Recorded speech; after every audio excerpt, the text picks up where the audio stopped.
Aussie superstar Keith Urban has appeared on stage in America for the first time since his divorce from Nicole Kidman was made public.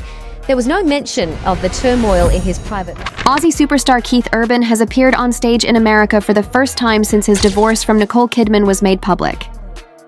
There was no mention of the turmoil in his private life. For nearly 2 decades, Nicole Kidman and Keith Urban seemed untouchable. Proof that love could survive fame, distance, and the glare of Hollywood's lights. They smiled through red carpets, shared stages, and called each other soulmates. But in 2025, that picture-perfect illusion shattered with just one lyric. A quiet change in a love song that sent shockwaves across the world. What really ended their marriage? Was it the pressure of 2 powerful careers colliding? Or something far more personal? A secret that had been quietly growing between them for years. Fans replayed that viral concert clip again and again, looking for clues in his voice and her silence in the space where love used to live. But the truth behind this heartbreak didn't begin with scandal. It began with 2 people searching for peace in a world that never stops watching. Before we dive deeper, don't forget to subscribe because this story only gets more unbelievable from here. Nicole's first love, Tom Cruise, and the scars that stayed. Before Keith Urban ever entered her life, Nicole Kidman had already lived through a love story that defined and nearly destroyed her idea of forever. The year was 1990. She was just 23, a rising Australian actress with red hair, raw talent, and a heart that believed in fairy tales. On the set of Days of Thunder, she met Tom Cruise, one of the biggest stars in the world. He was confident, magnetic, and already a household name. To the world, their chemistry was instant. To Nicole, it felt like destiny. But behind the glamour, there were warning signs, and people who saw what she couldn't. Her agents, friends, even some family members advised her not to marry him. They said it would ruin her career, that she was too young, and that stepping into Tom's world meant giving up her own. Nicole didn't listen. She wasn't chasing fame. She was chasing love. Pure, blinding love. So, she dove in head first, unaware that the next decade would test her spirit in ways she could never imagine. Their wedding was lavish, and the press hailed them as Hollywood's golden couple. Together, they adopted 2 children, Isabella and Connor, and for a while, Nicole's life seemed perfect.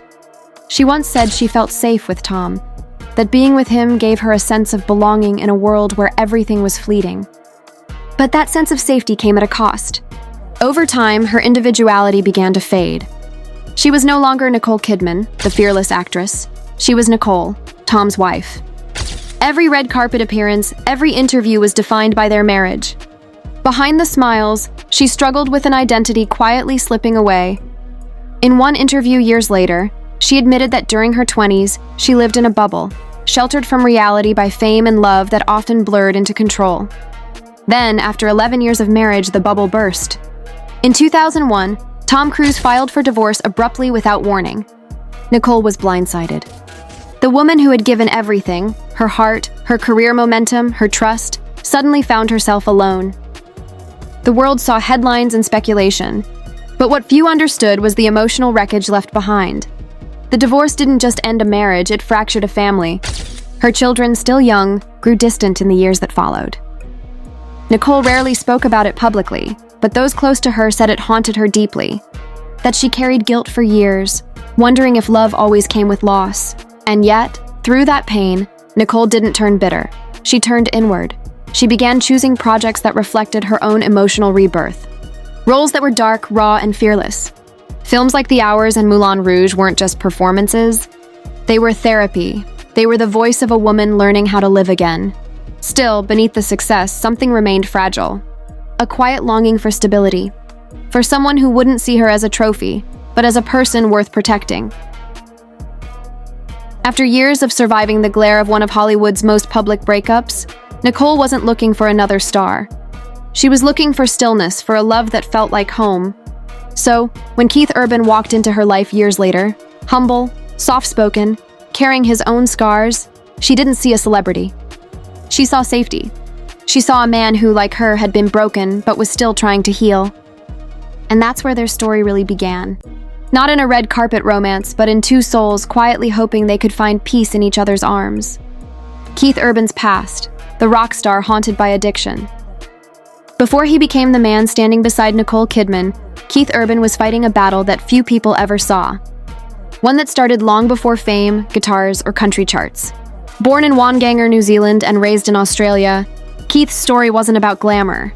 It was about grit. His childhood was filled with music, yes, but also with chaos. His father, by Keith's own admission, struggled with alcoholism, and that shadow followed him everywhere. In interviews, Keith would later say, "I grew up in an alcoholic house, and it took me a long time to believe I was wired the same." That sentence says everything. He wasn't just afraid of losing control, he was afraid of becoming what he'd watched as a child. But as his career began to rise, so did the pressure, the expectations, and the temptations that come with success. Fame doesn't heal wounds, it hides them behind bright lights and applause. By his 20s, Keith was already a rising star in the country music scene. Charming, handsome, and talented enough to make Nashville take notice. But behind the smooth voice and the confident smile was a man relying on alcohol and substances to quiet his restlessness. In his mind, they weren't just vices, they were escape routes. "I thought it made me creative," he once joked darkly. "But really, it made me lost." His relationships mirrored that same pattern. Before Nicole, Keith dated model Nikki Taylor and later was linked to Laura Sigler, a woman who would later describe him as seductive, but never ready to settle down. That restlessness was a clue. Keith was always chasing peace, but never finding it. By 1998, things spiraled out of control. His family and friends convinced him to enter rehab, marking the first time he publicly confronted his addiction. After completing treatment, he released his debut solo album in 1999, which became a modest success. It seemed like a new beginning, but old habits die hard. The early 2000s were a turning point. Professionally, Keith's career was climbing fast. Awards, hit singles, and sold-out tours. Personally, he was crumbling. The stage became both his salvation and his downfall. The applause drowned out his self-doubt, but once the lights went down, the silence came roaring back. Loneliness is a strange thing in fame.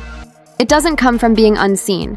It comes from being seen by everyone, but understood by no one. When Keith met Nicole Kidman in 2005 at a charity gala, he wasn't at the top of his emotional health. He was surviving barely, yet something about her presence cut through his noise. She was calm where he was chaotic, grounded where he drifted. "I thought she was way out of my league," he admitted later. "Not in a million years did I think someone like that would be interested in me." For months, he kept her number but didn't call. Maybe it was fear of rejection, of responsibility, of letting someone see the mess behind the music. But when he finally did call, the connection was immediate.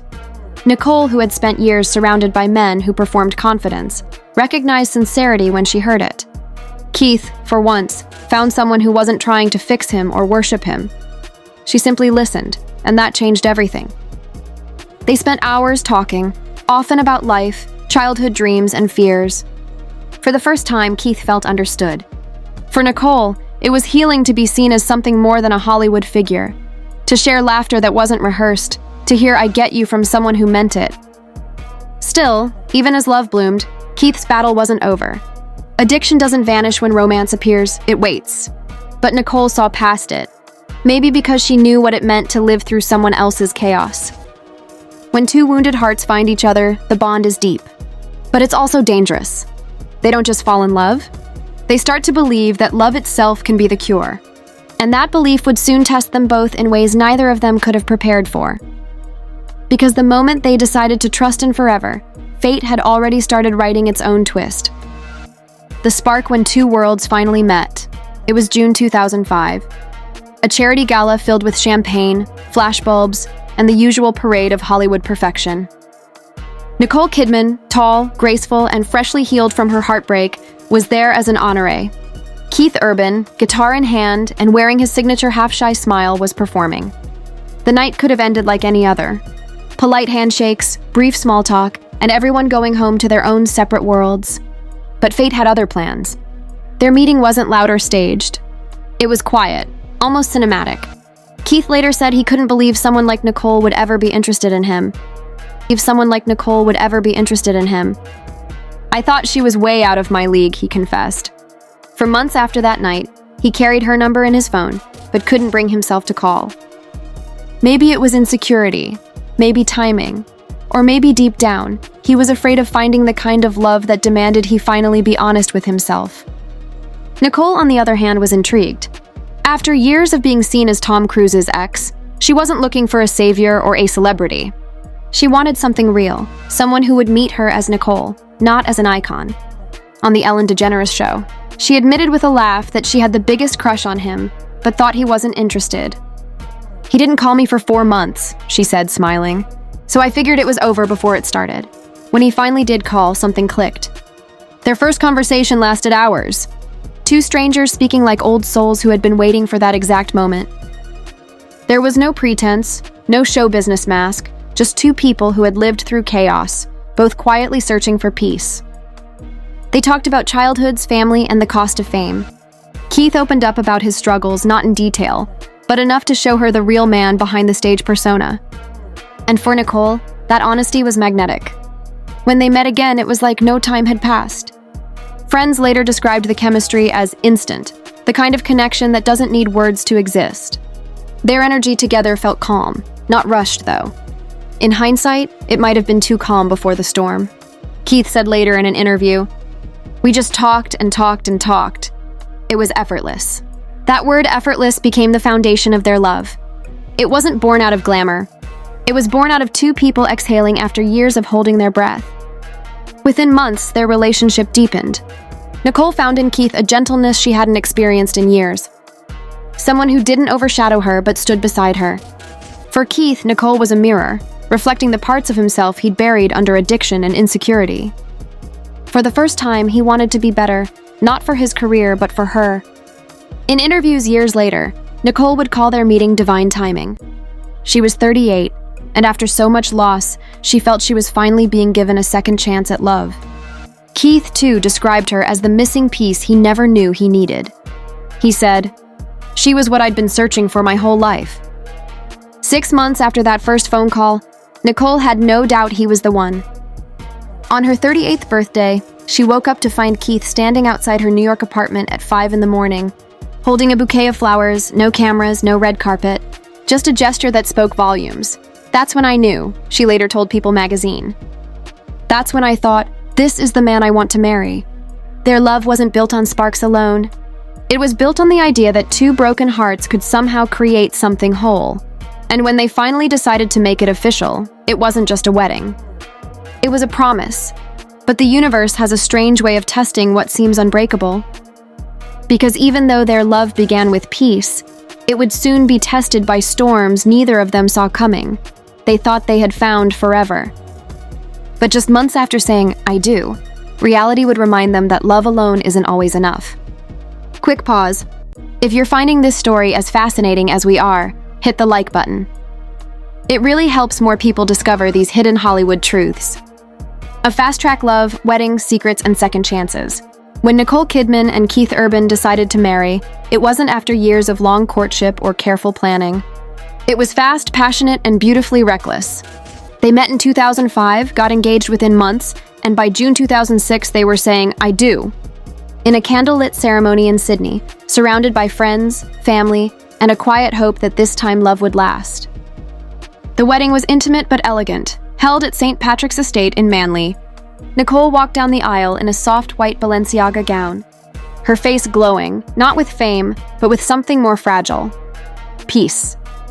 For Keith, it was surreal. The man who once thought he wasn't good enough for her now stood beside her as her husband. Guest recalled the moment he whispered, "I love you," before she even reached the altar. It wasn't a spectacle. It was two souls promising to start over. After years of chaos, Nicole burned her past. Literally, she revealed in a later interview that she destroyed her old diaries, calling them filled with bad things. It wasn't an act of erasing history. It was an act of release.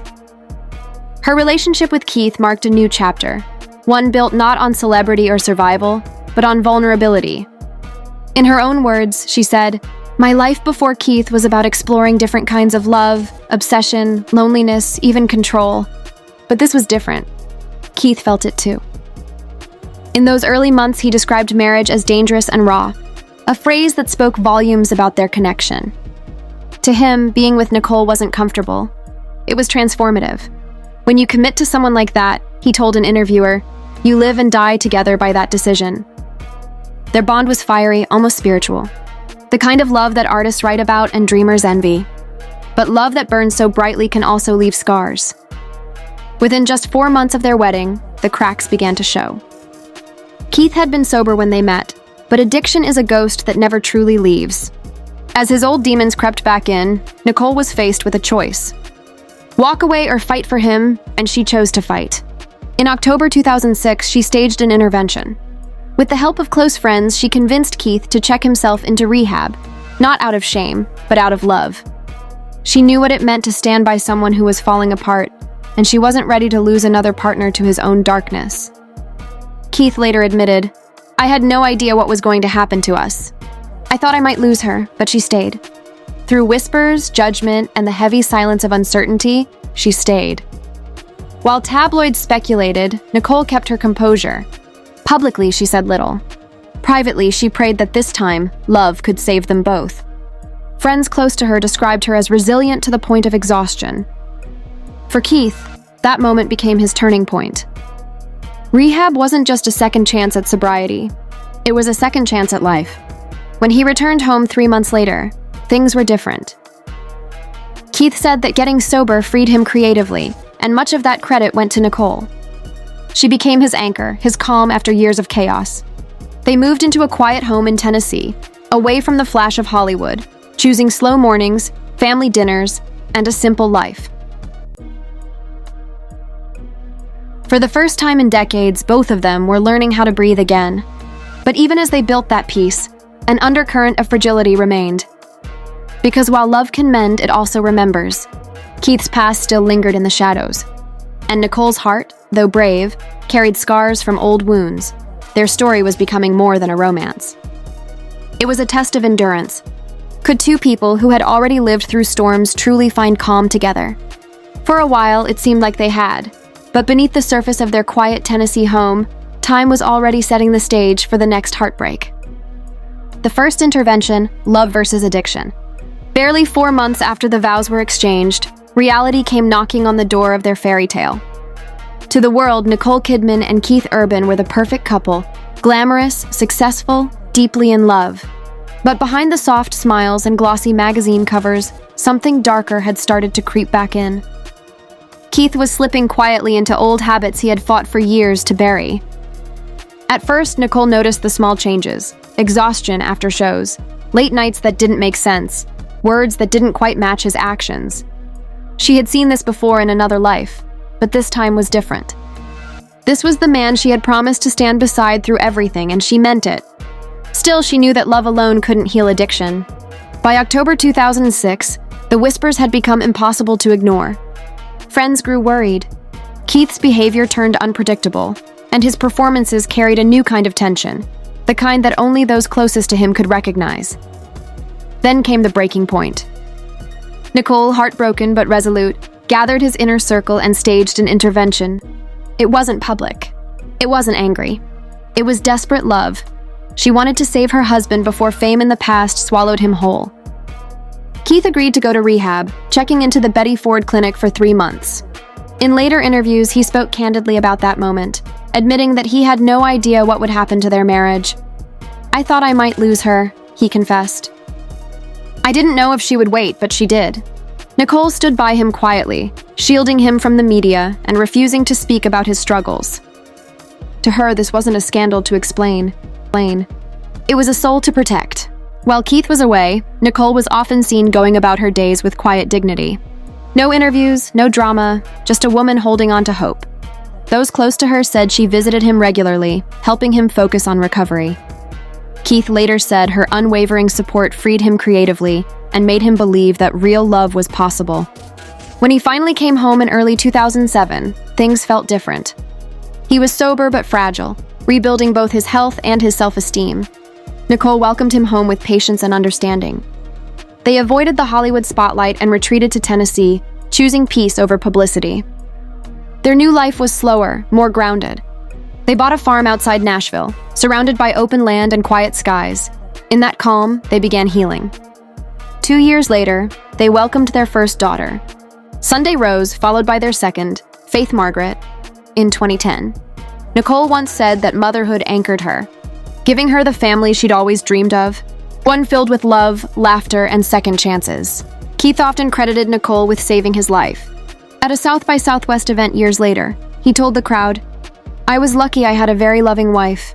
Getting sober freed me up creatively, and it changed everything." That confession wasn't rehearsed. It was gratitude wrapped in humility. But even as life settled into a peaceful rhythm, the undercurrent of fragility never disappeared. Nicole had saved him once, but deep down she feared she might have to do it again. She had walked this road before, loving someone through their demons, hoping love would be enough. And though they appeared happier than ever, smiling on red carpets, writing songs about each other, and celebrating anniversaries, every perfect photo hid the quiet truth. Survival had come at a cost. Their love had endured storms most couples never face, but endurance doesn't erase pain. It only teaches you how to carry it. And somewhere beneath the laughter and the calm of their Nashville life, the cracks were quietly forming again.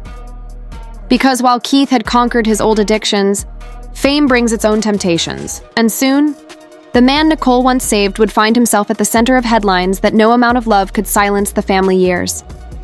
Calm before the storm. After the intervention, it seemed like Nicole and Keith had finally found balance. They traded red carpets for quiet mornings, fame for family, and chaos for calm. Their Tennessee home became their refuge. Far from Hollywood's noise, yet close enough for them to remember what they were running from. For the first time in decades, Nicole could breathe without cameras waiting at her window, and Keith could play music without pressure. They were both healing in their own ways. In July 2008, Nicole gave birth to their first daughter, Sunday Rose. The name itself symbolized peace, a day of rest, of renewal. Nicole said the name came to her in a dream, describing it as a reminder that new beginnings can come after dark nights. 2 years later, in December 2010, they welcomed another daughter, Faith Margaret via surrogate. Nicole called her a miracle, and for a while, it truly seemed that life had given her the family she had always longed for. Keith, on the other hand, poured his gratitude into his music. Songs like The Fighter and Gemini weren't just love letters, they were therapy. In interviews, he would smile when talking about Nicole, calling her his anchor, the person who taught him how to live with peace. On stage, his tone softened whenever he mentioned her. Fans loved that vulnerability. It made their marriage feel like a storybook redemption arc, the rock star saved by love, and the actress healed by faith. When Nicole's father passed away suddenly in 2014, Keith's devotion was on full display. He flew across the world to be by her side and even performed Amazing Grace at the funeral. That moment captured who they were. Two people bound not just by love, but by loyalty. The tabloids called them Hollywood's most grounded couple. And for a while, that title fit perfectly. Their farm life in Tennessee was peaceful, filled with small joys, riding horses, family dinners, and backyard music nights. Nicole often said she loved how real life felt there. They weren't movie stars or musicians, just mom and dad. Their daughters became their center. And Nicole once said she wanted them to grow up knowing love that's steady, not loud. But behind the scenes, the cracks were subtle. The kind only two people deeply familiar with pain could recognize. Fame doesn't disappear. It lingers like a shadow. Keith's touring schedule meant long stretches away, sometimes months at a time. Nicole stayed home to raise their daughters, often filming projects closer to Nashville to keep the family together. But as the years passed, their paths, once perfectly aligned, began to drift. Friends close to the couple described them as two ships passing in the night. They were still affectionate, still supportive, but something was missing. The spark that once set their world on fire now flickered quietly. Their love had evolved into companionship, but in the process, some of the passion had been lost. Still, Nicole refused to let the distance define them. On their 19th anniversary in June 2025, she posted a warm photo on Instagram, smiling beside Keith with a caption that read, "Forever my love." Fans flooded the comments with hearts celebrating their enduring bond. But behind that post, whispers had already begun. Rumors that Keith seemed distracted, emotionally distant, and not himself. During an Australian radio interview just days later, a host jokingly asked Keith how he felt watching Nicole's on-screen love scenes with younger actors. The question caught him off guard. His face froze, his voice faltered, and the call abruptly disconnected. It was awkward, unsettling, and instantly went viral. Fans noticed the tension. The media called it a crack in the perfect picture. By late summer, sightings of the couple grew rarer. Nicole appeared at events alone, while Keith was seen spending more time in recording studios. Neither addressed the rumors, but silence in Hollywood speaks louder than denial. The peace they had worked so hard to build was beginning to tremble again. Not with anger or chaos, but with quiet distance. Love, no matter how strong, can only survive so long when two people start living in separate worlds. And soon that gap between them would open wide enough for the entire world to notice. The separation, headlines, and heartbreak. By the time the video of Keith's lyric change reached its peak online, the news was already official. Nicole Kidman and Keith Urban had separated after 19 years of marriage. On September 29, 2025, multiple outlets confirmed the story that fans had feared. The couple who once seemed inseparable were now living separate lives. For most of the world, it came as a shock. For those close to them, it was only the public unveiling of a heartbreak that had been slowly unfolding for months. According to People, the separation was confirmed on September 29, 2025, followed by Nicole's official divorce filing on September 30, 2025. These reports published by People's editorial team serve as the primary verified timeline for the split. According to People, insiders claimed Nicole had been fighting to save their marriage, even after the emotional distance had become unbearable. She was described as hurt and betrayed, struggling to make sense of how a love that had survived addiction, loss, and 2 decades of pressure could dissolve so suddenly. Friends said she was devastated but determined to stay graceful. That grace became her shield. The same quiet strength that had carried her through her first divorce now carried her again. Keith, meanwhile, remained mostly silent. He didn't release any formal statement, didn't address the scandal directly. His only public words came in the form of a concert dedication days later, a vague, emotional speech about learning how to let go with love. It was heartfelt, but also hauntingly ambiguous. Fans were divided. Was it an apology, a farewell, or both? Then came the flood of speculation. Entertainment outlets filled the silence with their own versions of the story. TMZ reported that the couple had been living apart since early summer, with Nicole staying at their Nashville home, while Keith had quietly moved into a downtown apartment. Star magazine published a sensational piece claiming their intimacy had vanished years ago, and on social media, the theories multiplied. Some said Keith's touring lifestyle had driven them apart. Others whispered about jealousy, exhaustion, or the simple erosion of time. A few days later, Rob Shooter, a well-known Hollywood gossip reporter, appeared on his podcast claiming that Keith had been romantically linked to more than one woman. The phrasing was careful. Allegedly, reports suggest insiders believe. But the implication was clear. Whether true or not, the damage was already done. The narrative had formed. The loyal wife, the drifting husband, the story everyone loves to tell but no one wants to live. Still, even as rumors swirled, Nicole refused to retaliate. No angry interviews, no veiled comments, no public tears. No veiled comments, no public tears. Her silence spoke louder than any denial could. Friends described her as composed but deeply wounded. One close source told Entertainment Weekly that Nicole didn't expect perfection. She just expected honesty to be Biza to her fight, and when that disappeared, everything else followed. The press devoured the story, dissecting every detail of their past. Old interviews resurfaced. Keith's quote about being addicted to chaos. Nicole's reflections on dangerous love. What once sounded romantic now read like foreshadowing. Even the lyrics to Keith's older songs were reinterpreted under a new, darker light. Meanwhile, Nicole focused on her daughters. She was seen attending church with them in Nashville. Her expression calm, her posture steady, no makeup, no entourage, just a mother trying to protect her children from the world's noise. She told friends she was done chasing closure. For her, peace mattered more than explanations. The heartbreak, however, wasn't one-sided. Those close to Keith said he was broken but proud, struggling privately with guilt. He knew what the headlines said, but he also knew how much she had once saved him. That knowledge, according to one friend, was something he'll carry for the rest of his life. By October, the divorce papers were in motion, and the once unshakable power couple had become another Hollywood statistic. Yet, beneath the gossip and the noise, there was a quieter truth. Two people who had loved each other deeply, but couldn't keep that love alive under the weight of fame, expectations, and unspoken pain. As one of Nicole's friends told Vanity Fair, she's not angry, she's heartbroken, but she knows she did everything she could. Sometimes love just runs its course. It was a tragic full circle. The young woman who once lost herself in Tom Cruise's shadow had spent 2 decades trying to build something real, only to watch it crumble again. But this time, she wasn't shattered. She was wiser. Because when love finally ends, it's not always with fire. Sometimes it ends quietly with 2 people walking away from something they still wish could have worked. And for Nicole Kidman, this heartbreak wasn't just another chapter in her story. It was the final test of how much a heart can endure and still stay open. The pattern repeats. Love is a rescue mission. In the quiet that followed the headlines, a familiar pattern began to reveal itself. One that stretched back decades through different faces in different years, but always the same emotional rhythm. Nicole Kidman had always loved deeply, but she also loved to save.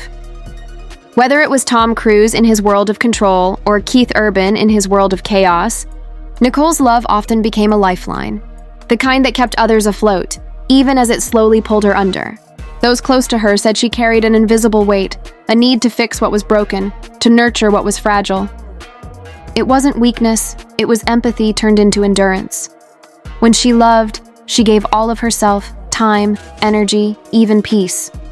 But when you spend years trying to heal someone else's wounds, you sometimes forget your own. And by 2025, Nicole had spent most of her adult life doing exactly that. Keith, to his credit, never denied what she had done for him. He said it himself. She saved him from addiction, from self-destruction, from the emptiness that fame often brings. But salvation, when it becomes routine, starts to feel like duty. And love that feels like duty slowly turns to exhaustion. For Nicole, the marriage that began with passion and mutual healing had quietly turned into caretaking. One more emotional battle she fought behind closed doors. Friends described her as patient but weary. One longtime confidant told Vanity Fair, "She's always believed love can fix people, but at some point she realized she couldn't keep doing it alone." The irony wasn't lost on her. She, one of the most powerful women in Hollywood, couldn't control the one thing that mattered most, keeping love alive. The more she tried to protect Keith from his own demons, the more she lost pieces of herself.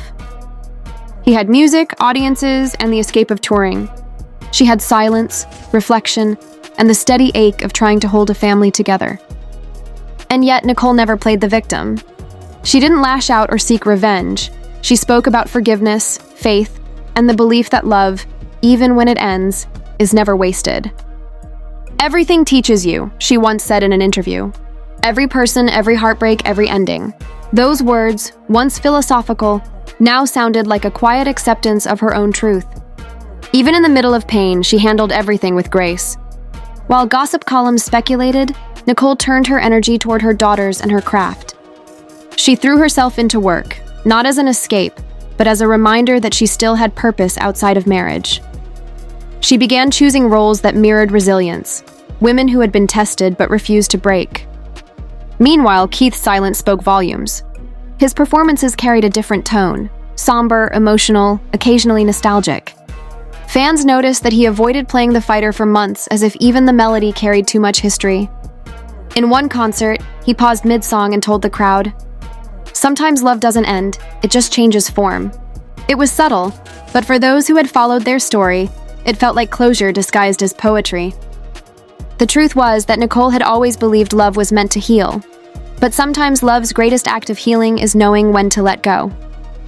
Not out of bitterness, but out of mercy for both people involved. Her story from Tom to Keith wasn't one of failure. It was one of evolution. She had learned that strength isn't in holding on, but in knowing when your role in someone's story has ended. And through it all, she never stopped believing in love. Just a different kind of love. One that doesn't demand fixing, rescuing, or surviving. One that feels calm, steady, and mutual. After all the heartbreak, all the noise, and all the lessons, Nicole wasn't broken. She was refined. A woman who had given her heart fully and still had the courage to keep it open. Because for Nicole Kidman, every ending was never really the end. It was simply a new beginning written in quieter ink. Closing reflection. From scandal to strength. When the dust finally settled, the headlines began to fade and the world moved on to the next Hollywood drama. Nicole Kidman didn't. She didn't chase attention, didn't respond to rumors, and didn't defend herself in interviews. Instead, she did what she's always done best. She turned pain into quiet power. For months, she stayed out of the public eye, focusing on her daughters and her work. Friends said she was at peace for the first time in a long time. Not because everything was perfect, but because she had finally accepted that not every love story is meant to last forever. Sometimes the most powerful ending is the one where you walk away with dignity, not destruction. Hollywood expected tears, drama, or bitterness. But Nicole gave them grace. She wasn't running from heartbreak. She was walking through it head high, heart intact. In a rare interview months later, she spoke briefly about resilience, saying, "Pain is not permanent. You learn from it. You grow through it, and then you let it go." Her words weren't just reflections. They were a declaration. She had loved deeply, lost quietly, and rebuilt herself without noise. Her story wasn't about scandal anymore. It was about survival, about choosing peace in a world that feeds on chaos. And Keith, he carried his lessons too. The man who once sang about being the fighter had learned that some battles can't be won through music or promises. His later performances took on a humbler tone, as if every note carried a memory, not of guilt, but of gratitude. He often spoke about letting go with love, and perhaps that's what both of them had done. Looking back, their story wasn't a tragedy. It was human. Two people who met in the middle of their pain healed together for a while, and then drifted apart when their healing was done. The love was real, the struggle was real, and so was the ending. For Nicole, every heartbreak had taught her something. From Tom Cruise to Keith Urban, she had learned that love isn't about rescue or endurance. It's about freedom. Real love doesn't cage you or consume you. It steadies you. And when it's over, it teaches you how to stand on your own again. She once said, "I believe in love completely. I just believe it looks different every time." Those words now feel like her final act of closure. Not regret, not sadness, but understanding. She didn't lose herself in love this time. She found herself through it. And so, as Hollywood's lights turned to someone else's story, Nicole Kidman stood quietly in her own, stronger, wiser, and finally free. Not as a wife, not as a star, but as a woman who had faced every kind of heartbreak and still chose to believe in hope. Because the truth is, every ending leaves behind a lesson. And for Nicole Kidman, the lesson was simple. Some stories end not because they failed, but because they fulfilled their purpose. If you found this story powerful, take a moment to reflect on it. Because sometimes the most inspiring love stories aren't the ones that last forever, but the ones that teach us how to begin again. And before you go, don't forget to subscribe because there are more real human stories behind the fame that deserve to be told. Just like this one. Fame that deserved to be told. Just like this one.